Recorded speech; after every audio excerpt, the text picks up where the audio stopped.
quando nós nos deparamos com essas reflexões que estamos fazendo sobre as condições atuais de violência na sociedade, nós temos que levantar questões mais amplas para a sociedade em geral, e acho que um ponto fundamental seria nós organizarmos, pensarmos com vários setores da sociedade em centros comunitários do tipo escolas infantis, que pudessem promover, vamos dizer, programas que fossem suscetíveis de diminuir a longo prazo a violência na nossa sociedade.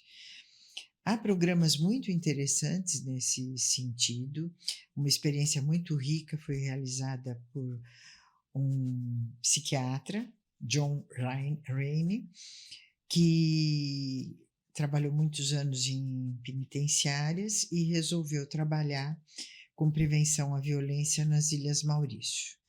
E ele criou um modelo de educação de, vamos dizer, primeira infância, vamos dizer 0 a 6, que não é exatamente 0 a 6, né? Sempre é uma maneira de se expressar, que foi muito bem sucedida, e esse modelo hoje vigora em 84 escolas oficiais das Ilhas Maurícios. Então, assim, a gente deve olhar para o mundo e ver essas experiências bem-sucedidas, porque lá nós tivemos, né, pelas pesquisas, um decréscimo em torno de quase 40% do nível de violência nas fases posteriores de vida dessas crianças, conforme elas foram se tornando adolescentes e jovens adultos.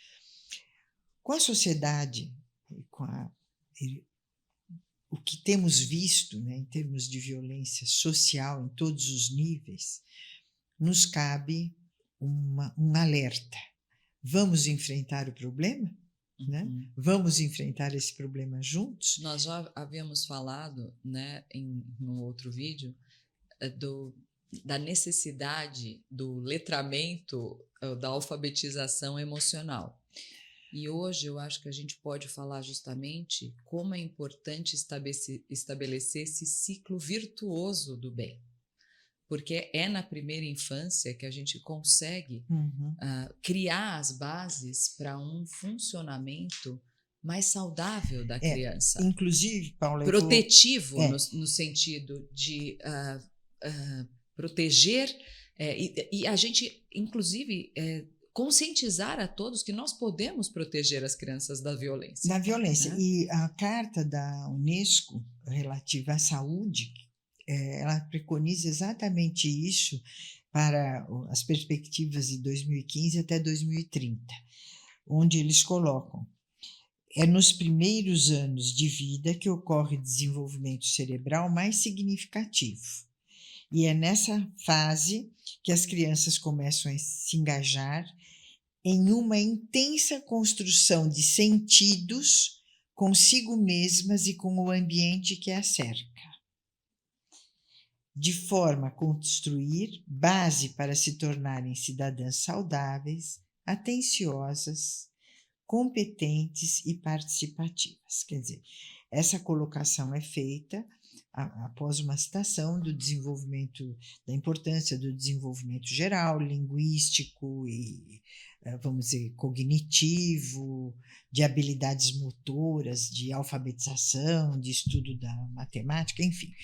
Todas as competências que a escola tradicional desenvolve, mas com uma outra ótica, na ótica de levar essas crianças a terem uma vida futura saudável. Outros elementos que são fundamentais nesse sentido, e que por isso que são muitas mãos para essa tarefa, são questões também ligadas à saúde pública, e que nessas escolas das Ilhas Maurícios foi um dos elementos cuidados, porque eles tinham os cuidados de puericultura, sono, nutrição, né? Inclusive eles insistiram numa apresentação que eu vi em um congresso, na questão da suplementação vitamínica, especialmente os suplementos ômega 3 e ômega 6, uma dieta rica em peixes, né?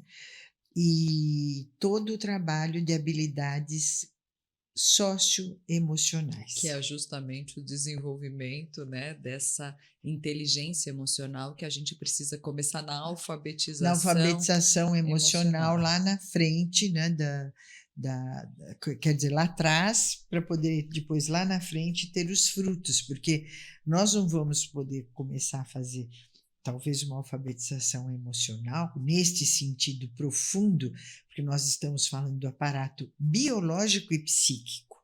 Nós não estamos falando somente de uma postura filosófica, Exato. nós estamos falando de intervenções objetivas que podem se traduzir num programa de proteção à primeira infância. Uhum. Né? Nós fizemos parte de uma comissão em Brasília, no Senado, que justamente cuidava da prevenção da violência para a primeira infância. Infelizmente, ela foi encerrada, mas, enfim, os frutos ficaram.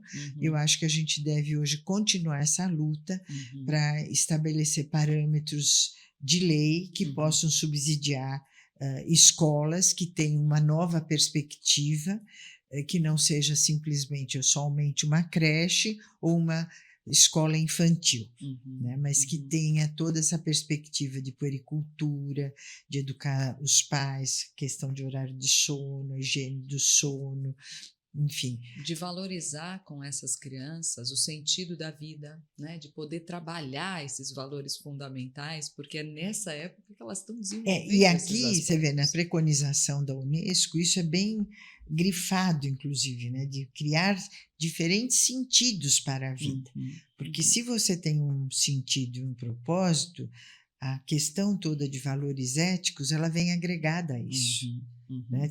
Porque eles serão trabalhados. Então, eu acho que essa visão também, vamos dizer, antropológica da sociedade, ela precisa estar incluída num programa, claro, né? Porque claro. senão a gente fica... Que não é só cuidar dos valores básicos, né? A gente precisa transcender isso para valores humanos. Humanos, éticos, né? De respeito, de desenvolvimento, de perspectivas próprias, de propósito, né? Então, é algo muito mais amplo que a gente vai precisar começar a refletir para um mundo, né? O mundo mudou e nós também precisamos mudar inclusive esses paradigmas, né?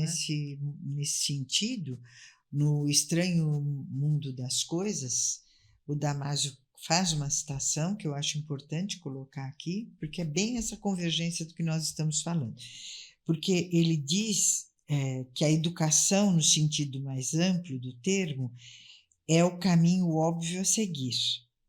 Um projeto de educação de longo prazo, destinado a criar ambientes sadios e socialmente produtivos, veja bem, socialmente produtivos. E precisa dar destaque a comportamentos éticos, cívicos e incentivar as virtudes morais clássicas: honestidade, gentileza, empatia e compaixão, gratidão e modéstia. Além disso, deve promover os valores humanos que transcendam o atendimento das necessidades imediatas da vida. Porque eu acho que aqui o Damásio, ele é muito feliz sempre, eu gosto muito do estilo dele, inclusive, de escrever, porque em detrimento das questões imediatas da vida e desse aceleramento em que a sociedade está, os valores essenciais acabam ficando num segundo plano. Então, nós temos que investir muito nessa dinâmica de resgate de valores éticos e cívicos. E, ao mesmo tempo, a gente já vem abordando isso em outros vídeos, esse trabalho as famílias podem fazer muito fortemente em casa, né? Quer dizer, começar a resgatar valores importantes de respeito, de empatia, de solidariedade, de compaixão, de honestidade, quer dizer, valorizar essas virtudes, assim como as escolas, né? Premiar, vamos dizer, as virtudes morais, né? Todas essas qualidades tão importantes e fundamentais para uma sociedade mais humana, e não só estar focando em premiar conquistas materiais, notas e, né, conteúdos adquiridos e Uhum. isso que a gente já vinha comentando. É, o Damasio ainda cita, que eu acho que é muito importante, que a sociedade precisa desenvolver esses valores, educar massivamente as pessoas para que aceitem os outros. Veja que aí tem toda uma questão que a gente também tratou em outros vídeos, da questão desses grupos fechados que têm uma ideologia própria e que não permitem a diferença, a diferenciação das pessoas, a individualização, né? Então, essa aceitação do outro, que é diferente de mim, é algo que também tem que ser trabalhado. Uhum, Né? uhum, Mostrar que as pessoas, porque justamente a nossa identidade, ela está centrada naquilo em que eu me caracterizo na minha individualidade uhum, e não naquilo que é a premissa ideológica de um grupo. Aliás, esses grupos, vamos dizer que cada um tem a sua ideologia, eles pregam muito mais a violência, eu diria, do que não pertence a eles, né? E também a violência, sem perceber, interna, porque as pessoas não podem desenvolver sua própria identidade. A uhum, identidade delas é, em algum momento, confundida com a identidade do grupo. uhum, Então, essa uhum, diferenciação é fundamental. É por isso que o Damasio diz aqui que é necessário educar as pessoas para que aceitem os outros. Aí ele coloca isso de uma forma dramática, quase trágica, porque se não houver educação massiva, os seres humanos vão matar-se uns aos outros, o que já ocorre de certa maneira. Então, eu acho que a nossa missão nesse ciclo virtuoso do bem é ir despertando o interesse de pessoas, de instituições, para fazer uma modificação em alguns pontos que são vitais, como é a educação infantil, né? sem dúvida.